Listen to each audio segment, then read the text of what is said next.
Going into the fight with George. Yes. How did you feel?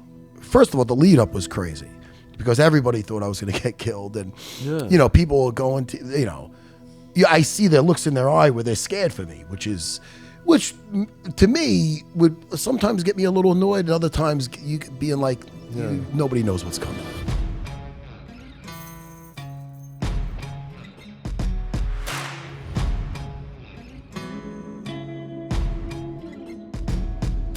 All right, welcome to the Chazz Palminteri Show. Every Monday at 11 o'clock, we have a new episode. And you know me, I always like to have the greatest guests, the very eclectic guests I like to have, singers, actors, musicians, Academy Award people, UFC fighters. I got everybody on this show.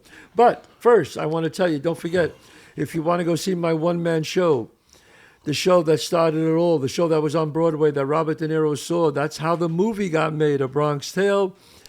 All you have to do is go to ChazzPalminteri.net. And John, tell us where we're going to be. March 27th, you're going to be in Lexington, Massachusetts at Cary Hall. March 29th, you're going to be in Nashua, New Hampshire at the Nashua Center of the Arts. March 30th, you're going to be in Cranston, Rhode Island at the Park Theater. And April 11th, you're going to be in Atlantic City, New Jersey at the Ocean Casino Resort. Atlantic City, Ocean Casino. Check it out. Come on down there. And also, don't forget, you can see the new film of The Bronx Tale, the one-man show on Amazon.com or Apple, Fandango, or Google.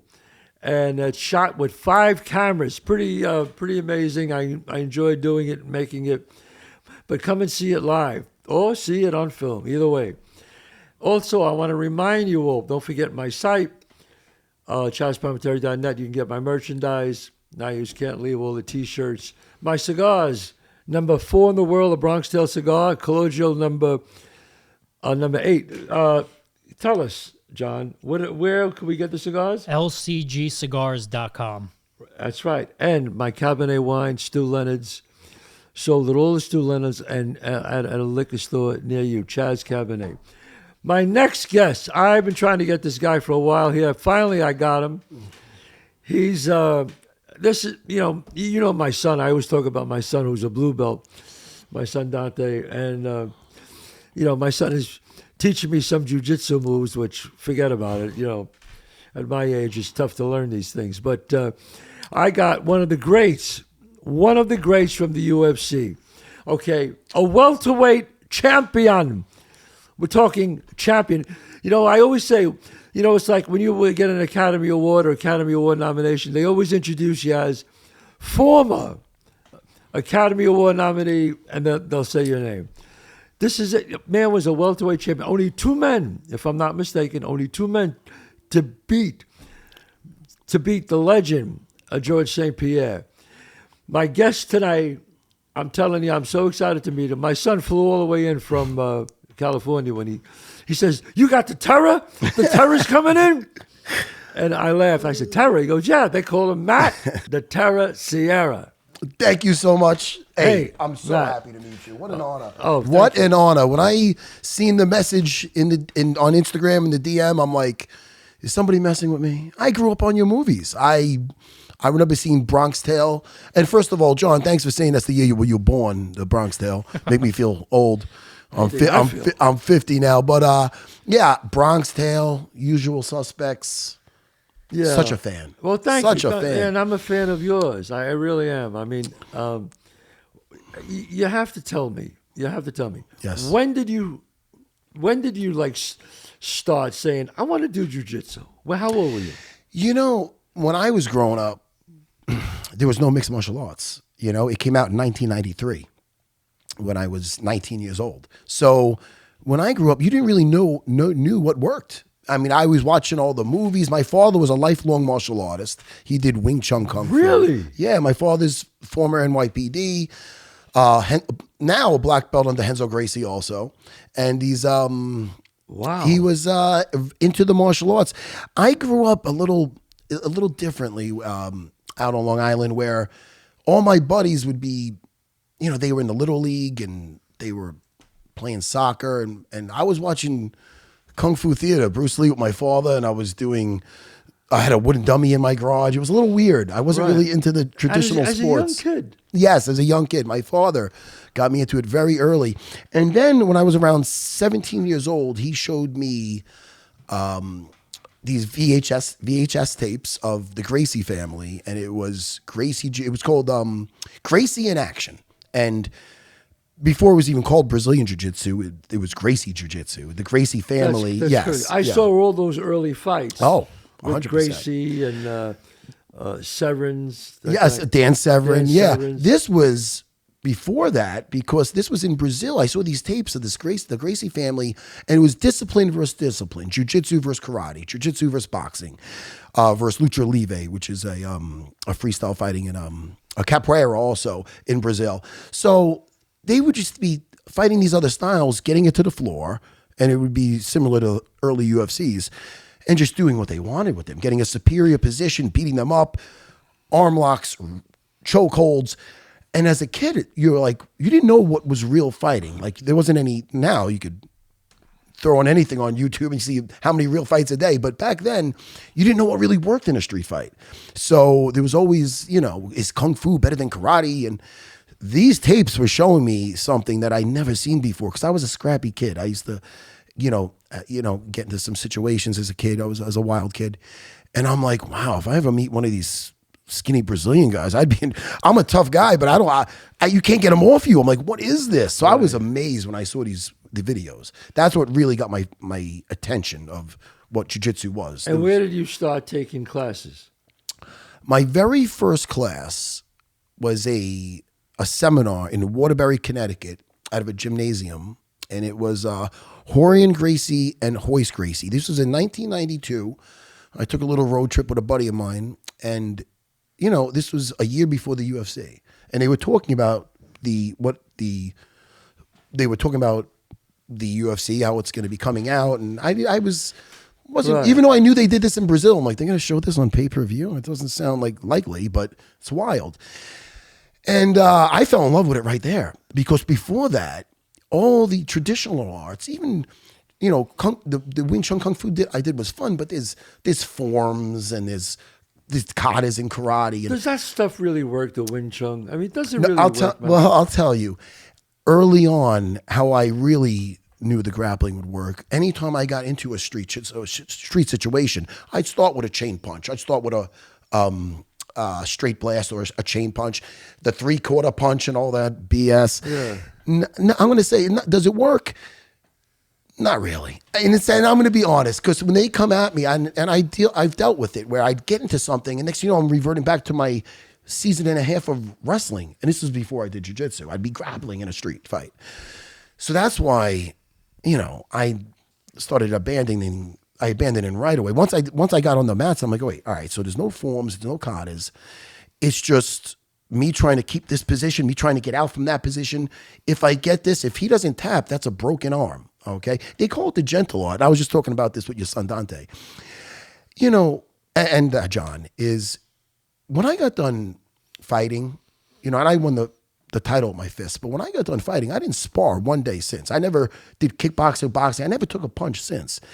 But I grapple. I'm on the mat still now 6 days a week. So what's so beautiful about jiu-jitsu is you get to the point where, all right, I've tapped 3 guys out today. Well, what is a tap? A tap is, well, if he doesn't say uncle, that arm's going in the other. That's a broken arm. If he doesn't say uncle from this choke, he doesn't tap, he's going to sleep. So you're getting unwilling. Guys, they're not letting you. They're one thing when you're repping, but when you're going live, when you're rolling, you tap hands, you go.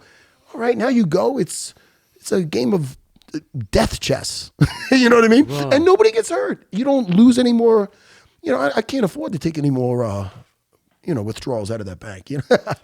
Wow. Now, so it's a beautiful thing. I kind of went all over the place with that. No, not at all. I thought it was great. I liked your answer.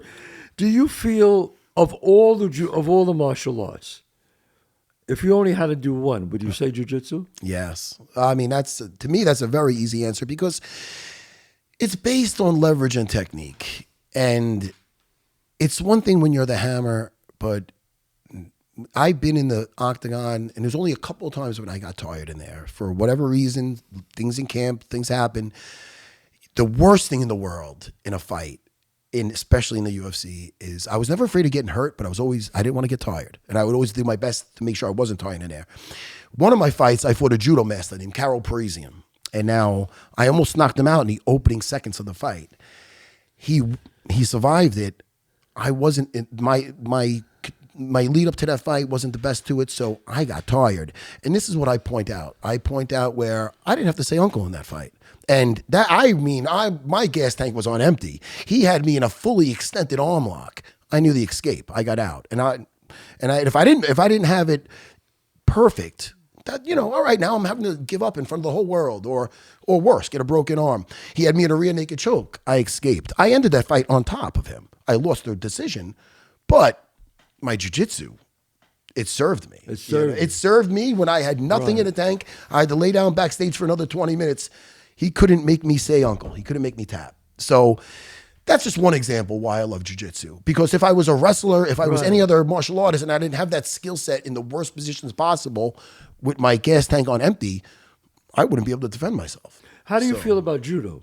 Oh, I love judo. Judo's great. But judo, it's standing up, it's phenomenal. The throws are great. Defensively wise, on the ground, I'll say this: judo is 80% standing, maybe 20% on the floor. Jiu-jitsu's the opposite. So once the judo guy gets you there, if you're a superior jiu-jitsu player, you're just bringing me to my world. My son talks to me about when he rolls with like a black belt or even a brown belt, or that he feels they're just playing with him. Yes. Now, did you ever feel now, and I'm a black belt now, yeah. Any degree? Black? Yeah, like fifth degree. Fifth degree black belt? Yeah. Wow. Okay, do you ever feel that you grapple with somebody and they're playing with you?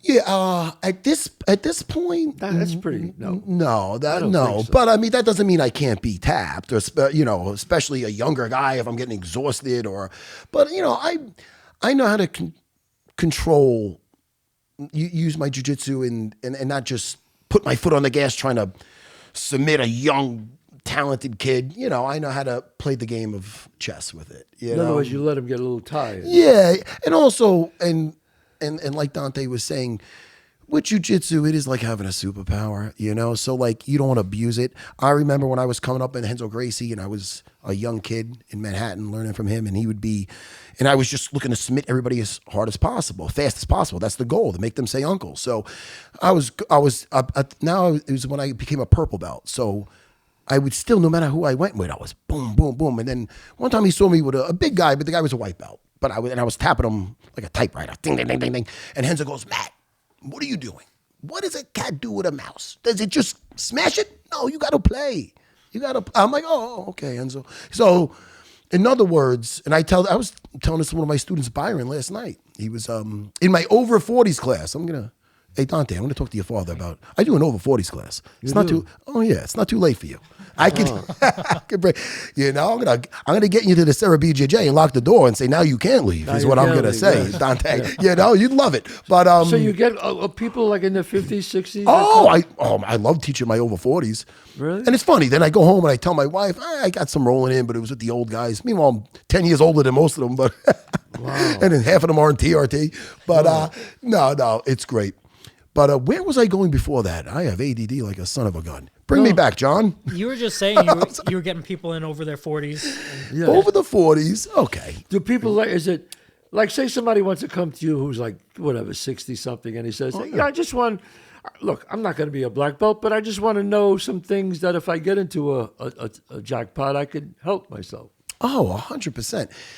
I have a motto at my school. Like, I do have fighters underneath me, and I enjoy it, bringing them up. But more important than having the next champ, I like to make good people dangerous. We were talking earlier about that incident that happened to me at the Red Rock Casino with the drunk gentleman. Right. I don't look like a wimp. And now I'm in a cafe with my family. The next day, I'm getting inducted into the UFC Hall of Fame. It was the 4th of July. I remember because my wife was like, "Oh, do you want to go see the fireworks at the?" Yeah. We had family there because I was going to be getting inducted and everything was nice. You want to go down to the strip and see the fireworks? I'm like, there's going to be a lot of drunks there. the Red Rock Casino is beautiful. I don't know if you ever been there. Oh, I love the Red Rock. Right. So it's got everything there. I go, let's just lay low today after we'll celebrate after we have the abduction tomorrow. So we were at the I believe it's Lucky's. It was a cafe there. Me, my 3 daughters, my wife, my sister, my nephew, and a drunk couple comes in. And at first it was kind of funny because it was like at a movie weekend at Bernie's. He puts her she's laying in a booth. He puts her hat over her face. She's sleeping. He's a little loud, but then he leaves, and then he comes back just wild, just drunk, just calling the waiter, throwing things. The restaurant was, the cafe was busy and it was quiet in there. It was awkward. I wanted to get out of there because I could sense if anything gets thrown in my direction, it could be, my kids are there. My waiter was bringing me the check, and the gentleman, he was far from a gentleman, but the guy gets up. So I instinctively get up. He goes, "Do you got a fucking problem?" I'm allowed to curse on this thing? I don't want to be. I seen the movies though. Okay, good. So he goes, "Do you got a fucking problem?" And then, right to me. Now, he was about as far as we are. So I already had my body angled because I don't want to end up on World Star Hip Hop. You can't be just square with him. You got to just be, I was already ready in case he started getting nuts. He takes the shirt off. So as soon as he's taking the shirt off, I get him around the waist, put him down. I tell my sister to film because I know there's going to be a lawsuit in the future with this in case he just says a UFC guy just tackled him. And then I, risk control, and I just calm him down because at the end of the day, it's a drunk white belt. It's not I made an assessment of the threat. And again, even though I could have handled that with a right hand, I hit him, his head hits the floor, my kids are there. It's going to be, it's not nice. I knew I could handle it with jiu-jitsu. And I did, and I'll tell you, after it was done, exactly like I thought, I held him to security. I told him to calm down. It's funny, he gets up, I want to press charges exactly like I thought. The Fertitta brothers, Lorenzo and Frank Fertitta, they own the Red Rock Casino. So they're very good friends with my buddy Dana White. So my sister had that video, so I sent it to Dana. I go, "You tell Lorenzo to get some better effing security there, all right?" I made a joke, So Dana puts that thing out there. Next thing you know, it's on TMZ. And it was all over, yeah. But you know what?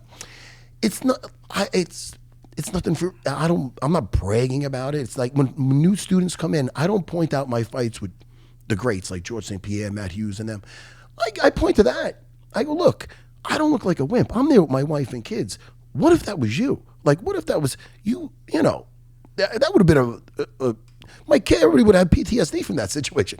If daddy's on the floor with some drunk on top of him. Yeah. Instead, he got a jiu-jitsu lesson. Nobody got hurt.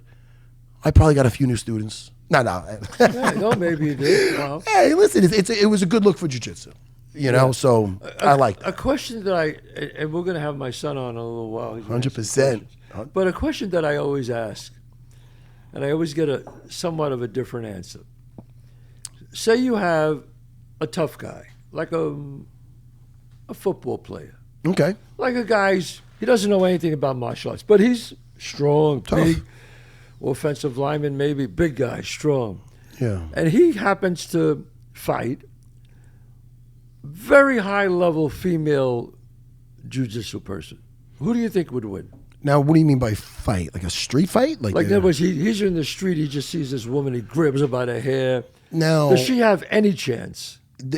I'll say the only chance would be jiu-jitsu, because I think if she punches him, listen, right, she could break her fist. I mean, an elbow to the face, he might laugh. If she's a high-level jiu-jitsu. If she's a high-level jiu-jitsu girl and he knows zero jiu-jitsu. Zero. If she gets to his back, she could rear naked choke him. She could strangle him with his legs. A lot of times, especially for the females. And this is what I love about jiu-jitsu. This is why my 3 daughters train. It wasn't a question. My wife is a purple belt. The position where the attacker, the creep wants them is where they're going to be the most dangerous. Their guard work. They're going to be able to, I believe your son was telling me, Dante was saying, yeah, my dad asked me, could you really choke somebody with your legs? 100%. Yes. Right, Dante, right? 100%. Triangle chokes with the legs. Yeah, he did that to me, yeah. It's based, the beautiful thing about Brazilian Jiu-Jitsu, it's based on leverage and technique. So they could very likely, I wouldn't want them to go out to a bar and pick a fight with a football player, but they could They could break an arm. They could do it because it is based on leverage and technique. They could defend themselves, or they could wrap them up enough to hold them off until really, till somebody could still help arise. How come they don't do? They don't go for more heel hooks in the ring? Now, is that like when a person no, does that? No. Listen, if somebody, I say that whatever you pull off in the training room, you could pull off in the octagon, in the cage. I mean, nothing's different. The gravity's not different. You're not breathing different air. The biggest thing I'm going to say with the evolution of jiu-jitsu is, especially with the leg locks, and I, myself, personally, I could think of 3 times right now, Shoney Carter, Eve Edwards, Jeff Curran, when I'm on bottom in a UFC fight, where I use an ashigarami, which is a leg lock attack, to reverse them, threaten the leg to get on top. And why I said that is sometimes guys get too carried away with the legs. The biggest crutch right now with the new guys is managing distance. Because there's more efficient ways to get in on legs and to break legs and to transition to the other leg. But you always have to keep in mind too close or too far. So if I'm on your arm and I lose it, I can get punched, but we're this far. If I'm on your leg and we got that height, you see a lot of guys looking for legs getting beat up, getting knocked out. Right. And then it's a dangerous thing to do. It's dangerous, but if you're rolling in class and you're getting everybody's heel, you're getting everybody's leg, to go for it in the octagon. But just be aware there's a time and a place. I could demonstrate some stuff with you later, Dante, with this. So, I'm not threatening you, kid. No, when they're right over you, like if they're right over you, instead of just going around for the leg, you would offset their balance. While they're catching their balance, by the time they get up, you're on their leg, if that makes sense to you. Makes sense to you, kid. But you're talking about like single leg X. Yes, and, that's what I'm talking about. So stuff. If my legs are both between your legs and you're standing over me, if by the time it takes me to get a second to get that leg lock on, it takes half a second for you to come down with a punch. Yeah. But if I widen my leg and it makes you base out a second, and then by the time you get up, I'm on that leg. That's it. This is what I'm talking about. So it's basically like offsetting somebody's balance so they can't punch you. By the time they go to get you, you're on the leg. Yeah, so, is that what Frank Mir got? Oh, yeah. Frank Mir is phenomenal because he's a heavyweight that moves. He's got the hips of like a lightweight. So you see him on his back. Frank Mir, Verdum is another one, black belt, high level, where the really good jiu-jitsu guys are not just good on top. They're good on bottom. They're good on top of their head. They're good in all different positions. So and just the last, Johnny Walker's brother, I hate to call him Johnny Walker's brother, but he's a heavyweight. He just fought in the last UFC, and he's a heavyweight. He laid down, and he got a heel hook. I don't know if you've seen that. That was last week. So, yeah, leg locks are still used, but, again, timing is everything. You mistime that, you got, So, I mean, if you had a fight, well, that's an incident, but if you're going to fight a guy who's really kind of, you don't know who he is, but he looks like a tough guy. Yeah.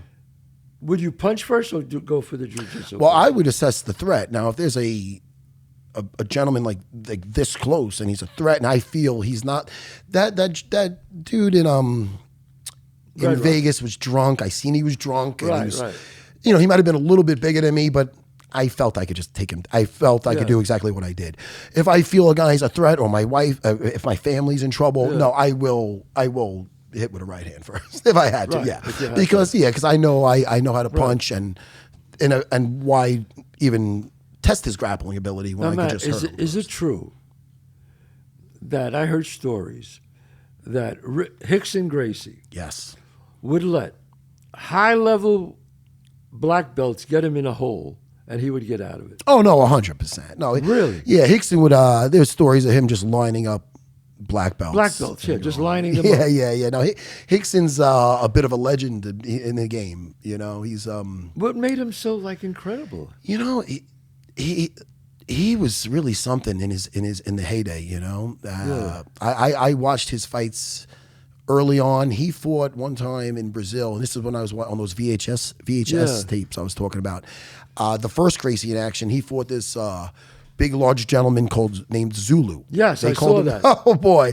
Now, you seen Zulu get in the ring, and just do some acrobatic. Now now if Hickson just wanted to go in there, take him down, and try to do what I did in Vegas, that could be a hard night.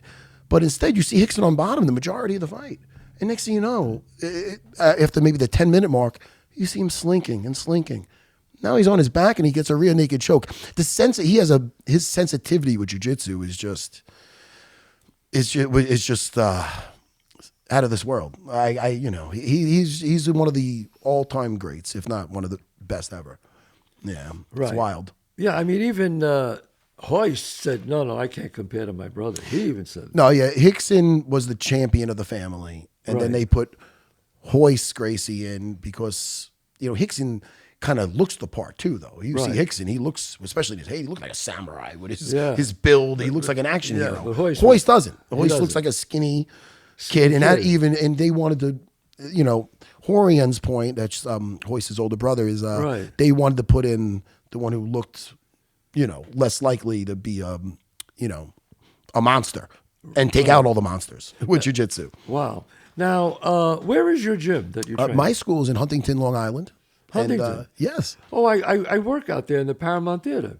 Oh, you're right down the block. I do shows there. Come with your dad, Dante. You bring your gi no gi. I just did a show there. It's right down the block. That's like 7 minutes from my school. Oh my God! That's the Huntington Village. You never saw the one-man show? No, but I want to. I got to invite you to see the show. I will definitely, please. Yeah, when I'm out with my wife. And then you do an over 40 class. I don't know if I could do that. I mean, I think you'd be surprised at how easy it could be on. Like it's not like sparring boxing where you're getting banged up. It could be very very move it chill. around on the floor. And you know what? We could do something with just us three. I'll use you as my uki, and that's the help out. Yeah, it sounds funny. It's good. And that's my assistant, and we'll go over some moves. Basic. It'll be fun. Really? Yeah. Did you ever see the video of the two guys at the YMCA playing pickup basketball? I sure did. And he was lucky he didn't rip his heel off. He told him to. Destroyed that guy for a year. What happened? It was a street beef. You want to tell him, Dante? You can tell him. Go ahead. Okay. Well, there was two guys. Was it at a YMCA? I thought it was at like a pickup game at YMCA. It Yeah. looked like the Y.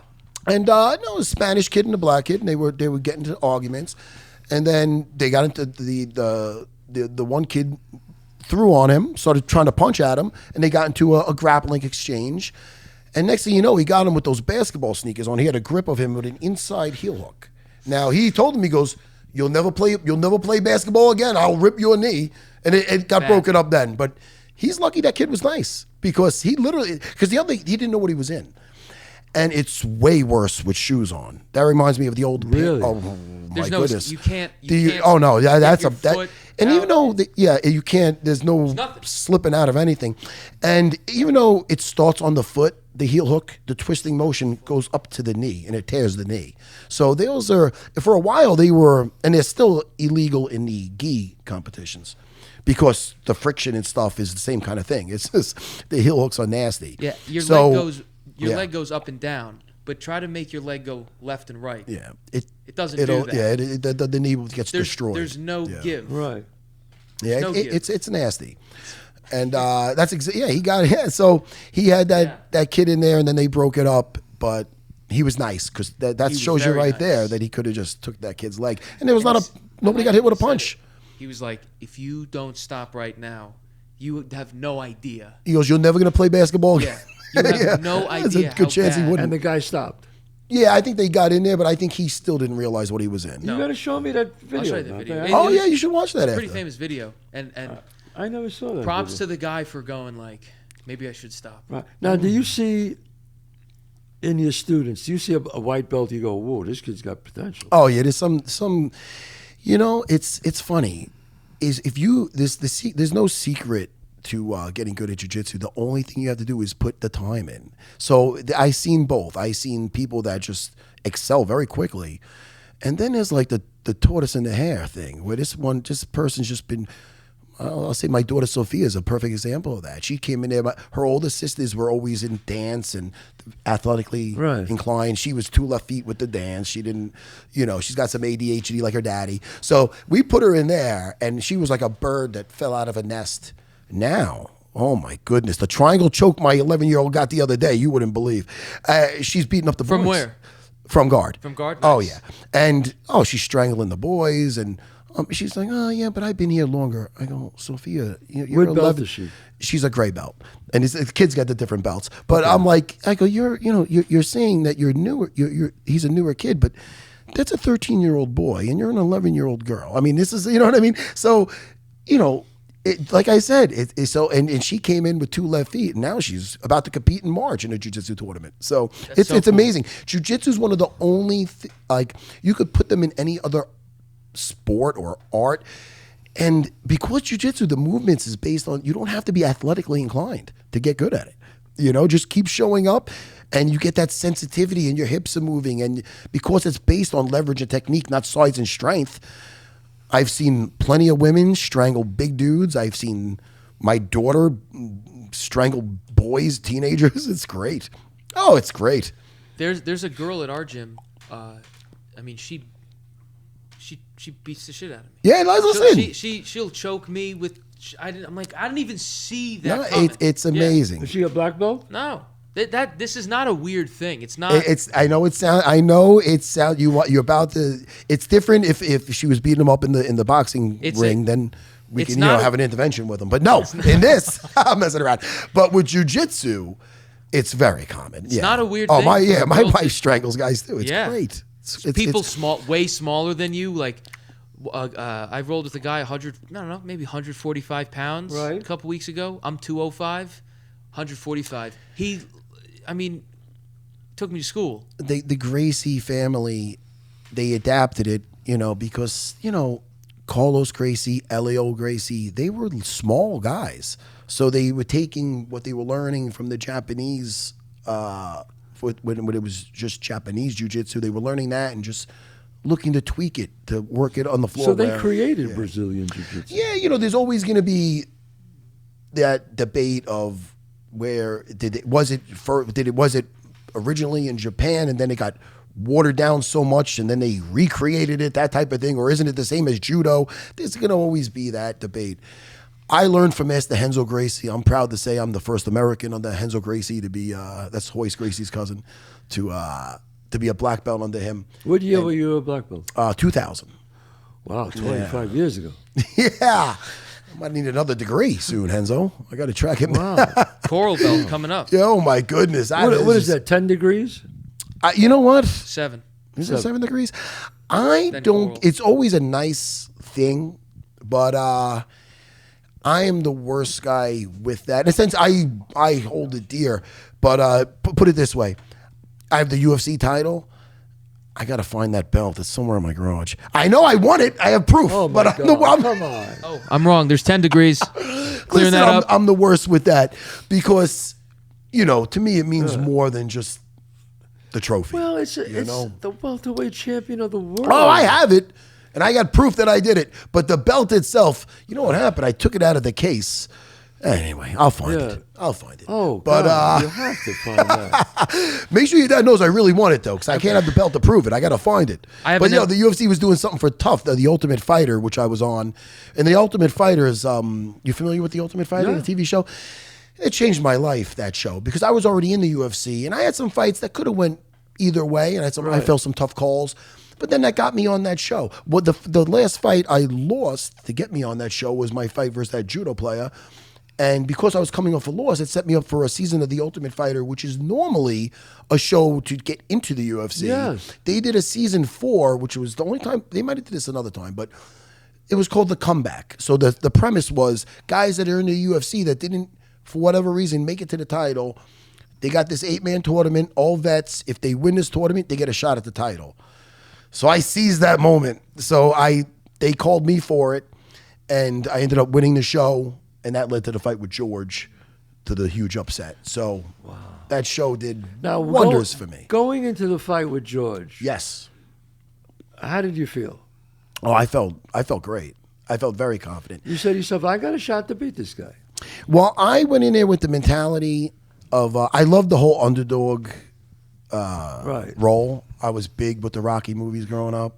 I love that whole, I love when there's that undefeatable person, nobody could beat him. And I had one fight which I avenged before that with Shoney Carter with a spinning back fist.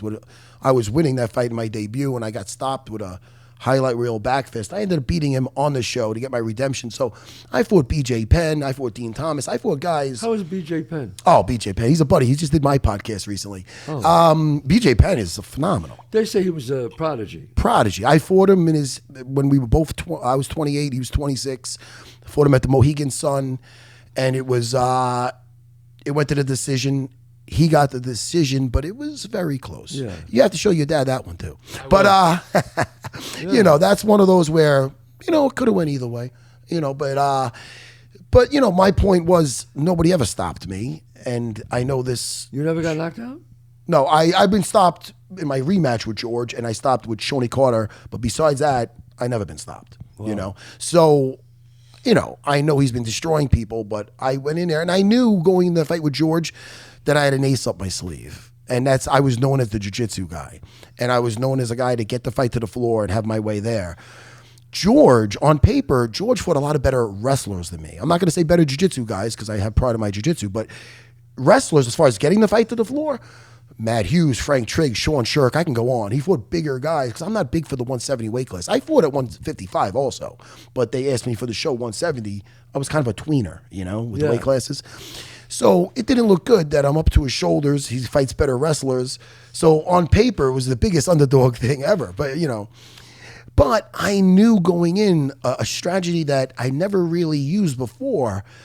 You know, I have heavy hands, you know, and I know I Ray Longo, my trainer, you met him. Yes, at my, yes. At that fundraiser. In fact, he was so happy. I got to get him on the show. He was so happy to meet you. Yeah. And he made me believe he was my Mickey. I know he looks like he could be an extra in the Bronx Tale, but he's it looks like a big mobster, but he's a great trainer, and he had me believe that he's a boxing trainer. He's a boxing trainer, kickboxing trainer. Okay. He comes from the Jeet Kune Do background, which is Bruce Lee style. So he's he does stuff with the sticks. He's a well-rounded guy. But yes, he got my striking where it should be. And you know, what George didn't know, and only me and my team knew, was that I was going to stand up with him. And I knew, you know, Ray had me feeding all the stuff that he was doing in his fights, certain kicks, and had neighborhood guys doing it. I didn't have to bring in world beaters. I went with some Golden Glove guys. I got, you know, he brought me down to Lou Neglia's in Brooklyn, and I would spar with some of his guys, get some different looks. But nobody thought that I would stand up with Georges St-Pierre.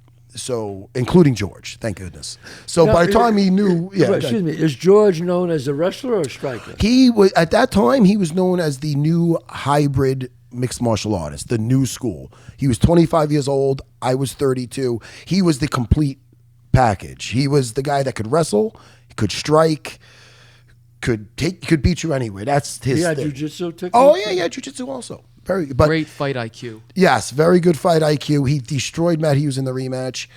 And the only reason he got beat in the first fight is because he just got rushed there to the title. Like he kind of like Matt went for a Kimura in an open guard, and Matt just went around, got him in an arm lock, and he was tapping before it was even. He wasn't mentally ready yet. He was a young kid. He came up fast, but he killed him in the rematch.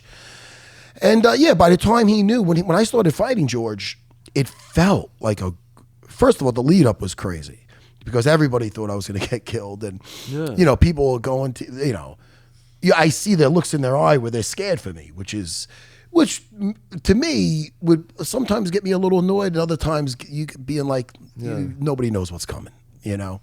And it's not that I was confident that I was going to beat him, but I had the mentality, and it was a very freeing mentality, because when I fought on The Ultimate Fighter and I had my finale fight versus my buddy Chris Lytle, there was so much at stake. A title fight, you'd get $100,000 in a car, another $100,000 thing with Zions, and the loser got like 10 grand. It was something ridiculously like unbalanced. So I'm like, I have to win this. And I was engaged with my wife.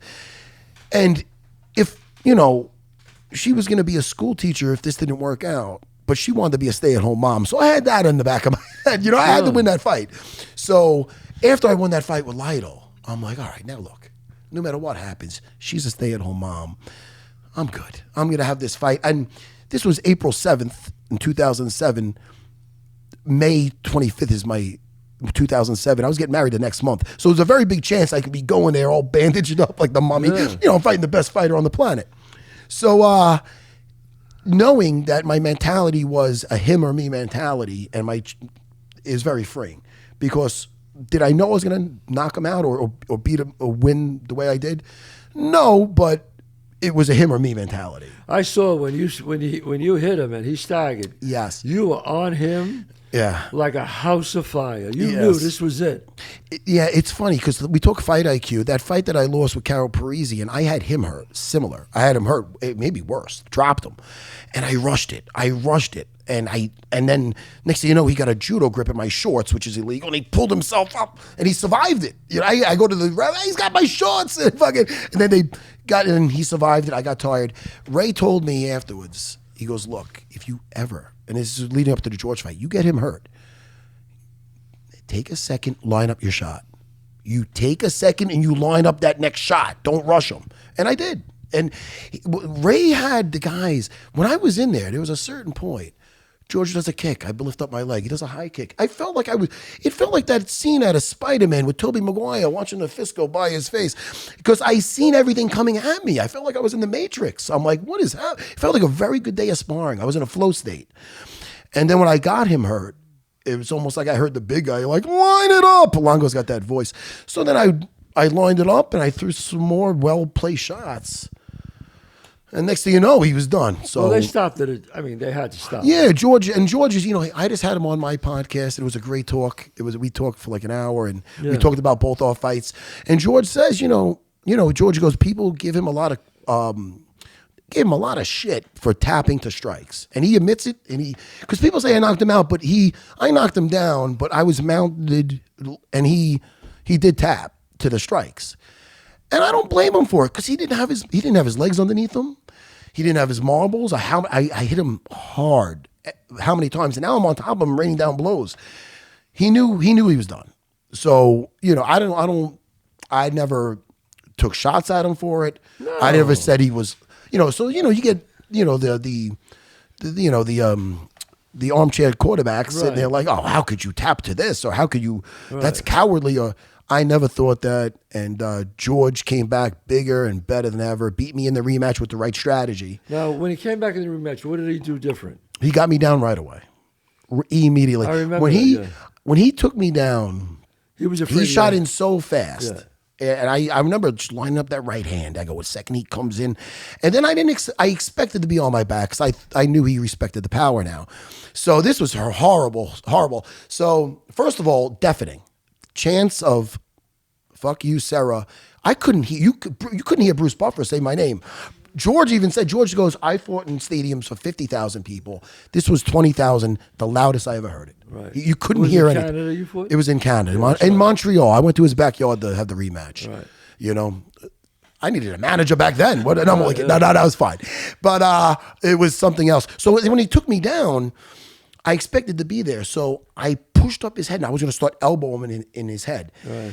I wish I had sharper elbows. I elbowed him, and I severely bruised my ulnar nerve. Now, the ulnar nerve is, if you ever hit it, it's like, you're sleeping on your hand. Yeah. So it was severely bruised. He stuffed my knee into half guard, so that's past, it's a better position. So now I'm like this. I'm like, I can't even, it feels like my hand's cut off.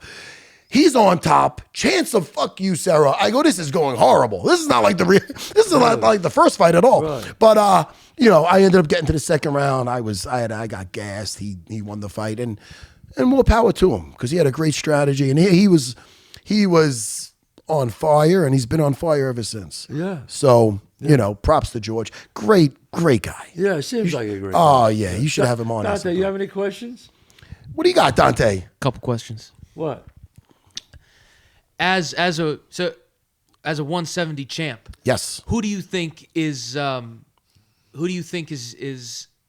dangerous for Bilal Muhammad? Because that Ian Machado Gary versus Shavkat Rakhmonov fight was pretty brutal. That was a great fight. He almost got that rear naked choke. Yes. And now there's a ton of rumors about Shavkat fighting for the title. No, I think it was just announced that Jack Bella de Lema Jack Della. Oh, he's fighting him for the title. Yes, he is. See that. Breaking news. Shit. See, we got breaking news on the podcast. What do you think about that? I think that's a great fight, but I think that a lot of people sleep on Belal Muhammad. Yeah. Belal Muhammad beat Leon Edwards He did. soundly. He did. And not only that, he beat him in a way that people didn't think he could beat him. He outstruck him. He was right in the pocket. He's got that endurance too, where he could fight all night. All night. You know, so much like Morab. That's the new. I'm seeing that with every new champion now. Everyone has these insane gas tanks. Well, that's the ultimate weapon. Yeah. You know, one of my students, Morab, he's the bantamweight champion. He fought a Russian, Umar, who Wait, is he's your student? Yes. Morab is your student? Marab's been my student he just since beat Umar Nurmagomedov? Yes, yeah. He know what it is. He Cool. moved to Las Vegas now, so I don't see him. He asked me actually to be in his corner that night. No shit. And the night before, but that was great. Yeah, I love Morab's family, but he just fought Umar, and Umar is Khabib's cousin, and most guys were predicting that Umar would win because Umar on paper it looks like the better, more dynamic striking because Morab is not really knocking guys out, but he's knocking guys out. He has phenomenal wrestling. This is Umar Nurmagomedov. I'm so bad. You see, I can't pronounce that, but so he's undefeated. And they're looking on paper. See, this is what happens. On paper, it's like, all right, well, that makes sense. He's got wrestling to keep it up, and he's got better hands. But what they don't understand is Morab has a gas tank like I've never seen and I've seen a lot. I've been around forever. I mean, you saw what he did to Sean O'Malley. Oh, yeah. Well, I mean, he does this to everybody. Everybody, yeah. So Morab, his whole career has been fighting guys with wrestling base and good hands. And what he does is he puts so much pressure. You got to show your dad some of Morab's fights. He puts so much pressure on these guys that even though these guys might have better striking or even better wrestling, they defend one takedown. They defend two. They defend three. He has a record for takedowns. It's like 70-something takedowns in a fight because he doesn't stop. Trying to get somebody to the floor and it's unsuccessful is very exhausting. It's like in a video game, your energy bar going bink, bink, bink. He could do that, and his energy bar doesn't get touched. These guys, they're taking it away. Now, Umar, for the first round, took it away. For the second round, started taking it away. Morab just doesn't. By the third round, he was cooked. By the fourth round, he's hardly getting out of the round. By the fifth round, Morab's making jokes. He's looking over there, throwing them, playing to the crowd because his gas tank is that insane. Was Khabib? He made Khabib like that too. Khabib was very. He had a great gas tank, but he was just very proficient at just stalking you down, taking you down, and doing what he wants with you. And he did that to everyone. And not only that, he was with such confidence where he has Michael Johnson down. He has his legs stapled, which is like scissoring his legs so he can't get up. And he's punching him. He's like, oh, I deserve this. He's going to Dana. You must stop. I'm going to get your boy next. And he's punching him. And then he gets him in a Kimura, which is the arm behind the back. Now, that's a nasty break. I've seen breaks like that. Frank Mir versus Nogueira. Yeah. When that breaks, it's not a pretty thing. It's ugly. He has that arm behind his back, and he's like, you must tap. Basically, don't make me break your arm. And that guy tapped. I mean, to have that kind of, and not to mention in between rounds, he's going to Dana, I'm going to get your boy. He's talking about Conor McGregor. I'm going to get your boy next. And so, Khabib is, he's legendary. Yeah, he's great. Great fighter. Great fighter. Oh, one of the best. And the thing I remember that I couldn't get over was when he fought, and both of them did the same thing. Gaethje and Poirier. Yes. When he fought both of them, they all said at one point when they got to the corner, they were like, and they said, I can't get him off me. It's like a deer in headlights. It's like, get the fuck off me. It was like a python. He's got, and now he's retired. A lot of guys, they stick around too long. Yeah. I like when guys like himself, Georges St-Pierre, they get out of there and all right. Now, this guy was a great fighter, but then all of a sudden, like, what's his name? Holloway. Yes. Holloway was a great fighter. Still is, yeah. I still is, but sometimes all of a sudden, how does that happen, Matt? Where all of a sudden you're not what you are anymore. It could be mileage. It's not the car; it's how many miles you got on it. So I mean, Max Holloway's still a young guy. I think he's only in his early 30s. He's a young guy, but he got the best knockout ever against Gaethje. Yes, and that was the fight before the fight that he got knocked out. So happens. Sometimes something can happen overnight where you got a guy like Tony Ferguson who was just phenomenal. Then he went on like an 8-fight losing streak. And how does that happen? It could be just it's when it's time, it's time. They always say Father Time's undefeated. I didn't stick around as long, I had a medical thing. I wonder if I would. I had to get a rib cut out. Which is crazy. At one time, my arm blew up. I had a blood clot. I had something called thoracic. I'm going to mess it up. Thoracic. I always call it Jurassic Park syndrome, but no, thoracic outlet syndrome, where my collarbone and my rib was constricting, and I had to they had to go in and take a rib out to open it up. And then after that, I'm like, all right, I was 36. So I'm like, all right, I'm done. But some guys stick around too long, and they do that because it is a there's not much things that could really compete with the high of winning in there. It is an amazing feeling. Wow. Well, Joe Rogan, he's like, you're fighting in a stadium in your underwear. Yeah, that's another thing. It's like such a crazy experience. I mean, Joe Rogan's legit. He's a real. He's a black belt in jiu-jitsu, and he's a former kickboxer. Kickboxer, taekwondo. No, he's a true martial artist. He's a true martial artist. Yeah, Joe's great. What do you think about the fight that was just announced? Diego Lopez versus Volkanovski for the featherweight. Ooh, wow, that's breaking news. I didn't that was announced today. Ilya is moving up to 55. Yes, I heard about that. I think he's vacating the title. I think that Diego Lopez, he's dangerous. We have to see how Volkanovski bounced back after that knockout. Yeah. Was it a freak thing? But now it was 2 knockouts in a row, because then he got head kicked by Islam. So again, you don't want. You want to be able to leave the sport with your chin. I did, and I recommend that. You don't want to leave the sport less dangerous than when you went in. I mean, as far as what you're and less smart. Yeah. You don't want to take too many withdrawals out of that bank. Yeah, that's not good. And I have one more question. Yeah, as many as you want. This is the fight. I can't wait for this. Payeta versus Ankalaev for the light heavyweight. Versus Ike. Oh, is that set? Oh, yeah. When is that going on? When is that going? I think that's... I do the UFC official podcast. I should have this news. When is that going? I can't wait for that. What do you think about... Did you think John Jones or Tom Aspinall? I feel that Tom Aspinall, I never seen him off his back. So I know he's a black belt in jiu-jitsu, and his father has him trained in jiu-jitsu since an early age. But, they do say this. They say you're a black belt in jiu-jitsu, you punch him in the face, now he's a brown belt. So you punch him in the face again, now he's a purple belt. So, just because you're a black belt, I would have to see how he is at getting back to his feet, because I feel John would try to utilize the wrestling, and that could be a hard time. I mean, standing up would be very interesting, because Tom's got great footwork, fast hands, true heavyweight, hits. Looks like he hits like John Jones just walks through he slept Pavlovich, which was insane. Oh yeah, no, fast hands. I mean, John Jones heavyweight fights. What he did to Cyril Gane. I called that. I called that first round submission because Cyril Gane accepts going to his back. He accepts it in prior fights, and he tried to lay back with heel hooks before. And I've seen that I felt John would take him down and strangle him, and he did. That's great, yeah. But Tom Aspinall, it's going to be hard to really, pick against John Jones at this point. Yeah. Because what he did to Stipe was just, and the way he made it look so easy, So yeah, that wouldn't be that would never be a smart bet. Yeah. If you ask me. Hey, Matt Serra. Oh man. Welterweight champion. Thank you so much. This is just an honor. honor. It's a real pleasure to have you on. Oh, this was great. Really, you're a great guest. And, thank you so much. You're Italian too, which makes it even better. and as a guy that grew up with, first of all, I found this fascinating, and I brought this up to your son and John earlier.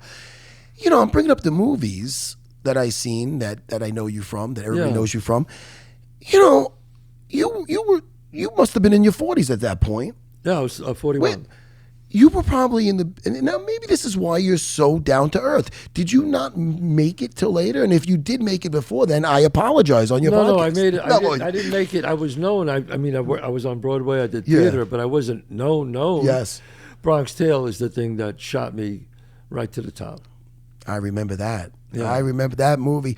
And how many tough guys bring up that scene to you? Because you know I'm going to. Now you can't leave. Everybody come does. on. Now, Everybody. how did, when you thought of that, that was in the I play? didn't think of it. The guy did it. Oh, the guy did that? Yeah, the guy. That's not my line. He said it. Oh, wait a second. Now, wait. Oh, wait. Now, who came up with that line? That was just in the script? That was... The guy, the guy Sonny said it. Yeah. No, I know Sonny said it, but I feel like I'm talking to Sonny. No, but who yes. said it? I want to know. know. Bronx Tale is my life. Bronx Tale is your life. My real name is Calogero. Wait a minute. You didn't know this? I didn't know. I knew this when I must have knew that. I just love the movie. Now it's all coming back to me. I was the little boy, Calogero. Shit, now I thought he was doing like a meta acting thing where I'm like, wait a minute, what is? Who am I talking to? No, you got. Wait a second, because I knew you written it. I wrote Bronx Tale. Yeah. I was about to say, did the guy ad-lib it? What do you are the actor? This is amazing. So that really happened. That really happened. Yes. I was in the corner sitting at the bar like Calogero. And the guy came, the bikers came in, he let them have a beer. Then they said, fuck you. Now, after they dumped the beer on the floor, movie, they sprayed it. Yeah. In the real life, they just dumped it. And then Sonny just said, you got to get the fuck out of here now. And the guy said, and he said something like, fuck you. He goes, this is our place now. He showed him his colors. He said, we do what we want. Make us leave. And he just walked over. In real life, Sonny just nodded to the guy, and the guy pulled down the shade and locked the door. And Sonny said, "Now you just can't leave." That's one of the most iconic scenes in any gangster movie, in any movie. In any movie. I'm getting chicken skin now, and I used to fight in a cage for a living. When I get on a plane, when they shut the door, the pilot goes, "Now you just can't leave." That's great. When I walk into nightclubs, they go, "Now you just can't leave." They do it at restaurants all the time. You can't get sick of it though, because it's so great. No, it's a nice compliment. But my name is Calogero. That's my real name. It's the story of my life. The second that you said that, it just came back to me. Yeah, that's what. Because I knew you. Right. When you written it. When you can see the one man show on Amazon Prime. If you like. Yeah. Or if you want to come and see it live. Come and see it live, and you'll be my guest, you and your family. 100%. You're going to be at Paramount? Well, I was just there. Man, I missed this. A couple of weeks ago. A couple of weeks ago. You could have been visited the school. Oh, but next time. Next time. But, phenomenal. He does the Paramount a lot. That's his that's right down the block from me. I do the Paramount a lot. And where am I going to be next week? Oh, tomorrow I'm going to be in Tarrytown up here. But it's that's so great. But hey. I had a blast. Can I plug my podcast? Oh, please. Oh, whatever you got going. No, it's good. It's the Matt Serra channel on YouTube. I do also UFC Unfiltered, which is the UFC official podcast with comedian Jim Norton. I have a blast with that. Jim Norton's great. I love Jimmy. Jimmy's my buddy. I just did his podcast. He told me that. I know. Because I was, he always outdoes me, Jimmy. I run his podcast. Wait, you run his podcast? Wait, you run Jimmy's podcast? Yes. I didn't know. Why didn't you tell me that? It's me and my company. Oh, my goodness. Does, yeah. I'm like a big shot on Unfiltered yesterday. And they go, well, Jimmy, where do you do your guess podcast? Where I'm going. I used to do it in Manhattan with him, but now since the pandemic, I do it at my house. Right. And then I do my own podcast at a studio in Mineola. But I was bragging to him that I'm coming to do yours, and he's like, "Oh yeah, I just had Chazz on." Yes. Oh yeah, I'm trying to big shot him, and he got me. But so Jim Norton, we do the UFC Unfiltered MMA show, and I do on that show I do a Matt's Movie Minute because I love cinema so much. Yeah. And I usually. Jimmy, cringes every time I go, especially into my comic book movies. Anything, something that's coming out. I love all of it. The Dune movies, I love those movies. Oh, best movies. Great Those movies. are phenomenal. Not the 1980-something one. Not the David Lynch one. The new ones. Love those movies. But I do. It's Geeking Out with Matt Serra, and it's on the Matt Serra channel on YouTube. Oh, so that's check it out. Stuff. Maybe I'll come up. I'll bring my son with me. I'd love to ask you. I don't want to put you on the spot. But Dante, you get some free Kimura tips if you get your dad in studio. Yeah. Okay. Free Kimura tips. Everyone in Gracie, Beverly Hills, hear that? I'm coming for you. Thank you so much. It's an honor for me. You're a gentleman, man. Thank you so much. All right, folks. God bless. We'll see you next week.